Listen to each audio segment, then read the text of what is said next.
Terms like blood and conflict often attach to minerals from Africa's war zones. But the drama of war can too easily blind us to the complexity of Africa's grey mineral economies.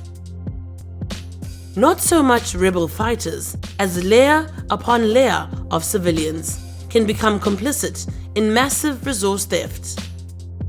So reveals a new report on Coltan mining and illicit trading in and around the Democratic Republic of the Congo.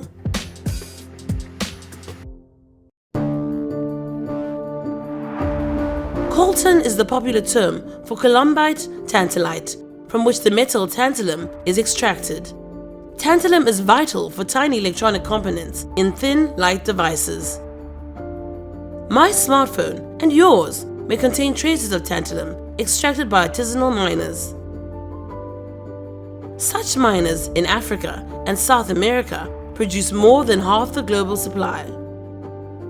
In the DRC's Kivu provinces, artisanal coltan mining is an important means of livelihood and entirely legal, provided the miner follows state regulations.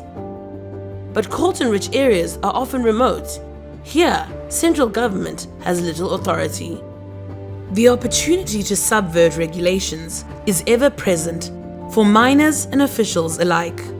Artisanal miners, known locally as diggers, are often unlicensed and occupy sites illegally. Illegal diggers pay protection fees to officials or work in connivance with corrupt mining companies who buy the diggers' coltan and mix it with their own. Regulations require coltan sacks to be tagged by government agents to certify legal, ethical origins. But some agents sell the tags to illegal operators. So, in these first levels of the coltan supply chain, legal and illegal coltan soon mix. The distinction between legal and illegal coltan becomes even muddier because diggers typically supply informal local dealers. Such dealers navigate the bush pathways to buy coltan and ferry it to trading posts. In transit or at the trading post, legal and illegal coltan will again soon mix.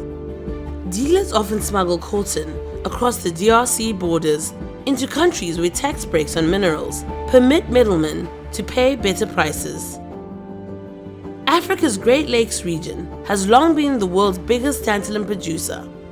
For annual export volumes, the tiny country of Rwanda is the DRC's major global rival, despite Rwanda's notably smaller coltan mining footprint. Rwanda has a history of making news for large-scale laundering of minerals smuggled from the DRC. So, despite occasional claims by industry that tantalum is no longer a conflict mineral, it's still probable that some fraction in my phone's components, or yours, originates from layers of resource theft. Theft perpetuated in a developing nation by its own citizens and own officials, even those mandated to protect the resource. Scaling up to theft by predatory neighboring states and unprincipled global business interests.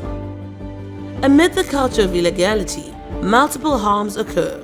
Child labor, forced labor for armed groups, not only rebels, but government soldiers dealing illegally in coltan. Then deep environmental damage, with extinction looming for national treasures like the eastern lowland gorilla. Many solutions are visible, but they will need to be coordinated across each and every compromised layer of the coltan supply chain. With coltan, as with so many other African resources, we need to start seeing more clearly the layering of crime upon crime and the layering of solutions upon solutions that we must coordinate in response. I've categorized my recommendations into 4 areas in terms of what the national government is supposed to do in enacting relevant legislation and promoting relevant policies that is going to drive business reform, and then for the civil society organizations to mount advocacy and campaign for the transparency and accountability in the coltan mining and trading in the DRC, and then for the international business organizations, both at the upstream and downstream, to begin to conduct their businesses within the principle of the 3 Ps, that is people, planet, and profit. And then the last one is for the multilateral agencies that have the responsibility of care in the region to ensure that the certification mechanisms are harmonized to promote a conducive business environment, both for the business communities and the people who are living in the Coltan bearing communities of the DRC.